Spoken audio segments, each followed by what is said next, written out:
Ha, ce prostie de om sunt. Bă, dar nu fi așa dur cu tine, mă, toți învățăm din greșeli. Da, dar parcă mie mi-e dat să tot învăț din greșeli și din dureri de câțiva ani deja și m-am săturat. Mi-e greu, mi-e foarte greu.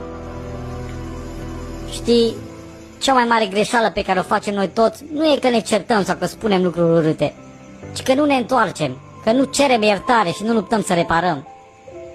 Și uite așa, mi-am dat seama că dragostea nu cunoaște cât de profundă e decât la ora despărțirii.